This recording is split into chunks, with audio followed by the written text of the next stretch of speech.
आज विधानसभा अध्यक्ष द्वारा 3 निर्दलीय विधायकों का इस्तीफा स्वीकार कर लिया है। इस पर निर्दलीय विधायक के.एल. ठाकुर ने कहा कि देर से ही सही लेकिन सही फैसला लिया गया है। उन्होंने कहा कि हम तीनों विधायक चाहते थे कि लोकसभा चुनाव के साथ 3 सीटों पर विधानसभा उपचुनाव भी हो ताकि चुनाव आयोग का पैसा और समय बचे। उन्होंने कहा कि भाजपा अगर टिकट देगी तो वे नालागढ़ से जरूर चुनाव लड़ेंगे। साथ ही उन्होंने केंद्र में भाजपा की सरकार भारी बहुमत के साथ बनने का दावा भी किया। देरी से आया सही फैसला, देरी से आया सही फैसला जो कहते हैं देर आए दुरुस्त आए। All is well that ends well, वो वाली कहावत है। ये वैसे जो हमारी तीनों की इंटेंशन, मैं तीनों की तरफ से बोल रहा हूँ, मैं तीनों इंडिपेंडेंट्स की तरफ से, हमारा जो रेजिग्नेशन देने का ये था, जो 22/3 को हम टेंडर किया था,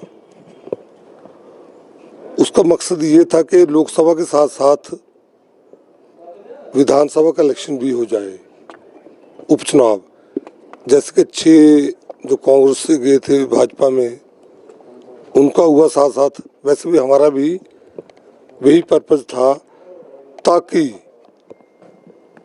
सरकार का पैसा बचे, लोगों को, जो हमारे प्रबुद्ध मतदाता है नालागढ़ के, हमीरपुर कंस्टिट्यूंसी के, नालागढ़ कंस्टिट्यूंसी के और देहरा कंस्टिट्यूंसी के, उनको बार बार परेशानी ना हो। बार बार जो इलेक्शन का एक फेज चलता है उसमें 25-30 दिन बड़े परेशान होते हैं, वोटर्स भी, लोग कन्वेंसिंग के लिए जाते हैं, उनको भी परेशान करते हैं, वो ना हो। सरकार का खर्चा तो मैंने बता ही दिया, सरकार का खर्चा होता है। देन जो इलेक्शन ड्यूटी में एम्प्लॉय तैनात होते हैं, उसमें से मेजॉरिटी जो होती है वो हमारे शिक्षक भाई होते हैं, उससे बच्चों की पढ़ाई पे भी एडवर्स इफेक्ट पड़ता है, वो सब ना हो। और आदर्श चुनाव संहिता, मॉडल कोड ऑफ कंडक्ट लगता है, जिसमें लगभग 1-1.5 महीना पूरा जिला में जो विकास कार्य रुक जाते हैं। जैसे अब इलेक्शन होगा, बाई इलेक्शन जो होगा 3 सीटों का, नालागढ़ विधानसभा की वजह से सोलन जिला में मॉडल कोड ऑफ कंडक्ट लगेगा पूरे में। हमीरपुर कंस्टिट्यूंसी के पूरे हमीरपुर जिला में लगेगा और देहरा कंस्टिट्यूंसी के पूरा कांगड़ा जिला में लगेगा। 3 जिले में मॉडल कोड ऑफ कंडक्ट लगने से विकास कार्य भी प्रभावित होते हैं, लंबित होते हैं। तो ये सब ना हो, इसलिए हमने उस टाइम 22/3 को रेजिग्नेशन दिया था।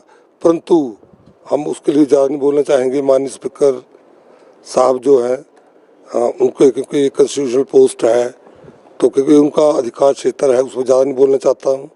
परंतु हमारी जो मंशा वही थी कि साथ साथ इलेक्शन हो, सरकार का एक भी पैसा ना लगे। मैंने तो बल्कि एक न्यूज़ प्रेस कॉन्फ्रेंस भी की थी, जब कई हमारे कांग्रेस भाइयों ने कहा था जो खर्चा पड़ेगा उनके ऊपर डालो। मैंने कहा था साथ इलेक्शन करवाइए, एक ईवीएम और रखनी थी वहाँ, एक ईवीएम पे जो खर्चा होना वो मैं दूंगा, हमने कहा था।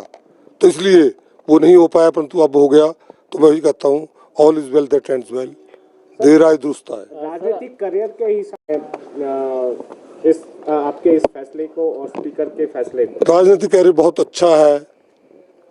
पूरे देश में जो है भाजपा जो है पूर्ण बहुमत से 2/3 मेजॉरिटी से तीसरी बार सरकार बनाने जा रही है केंद्र में।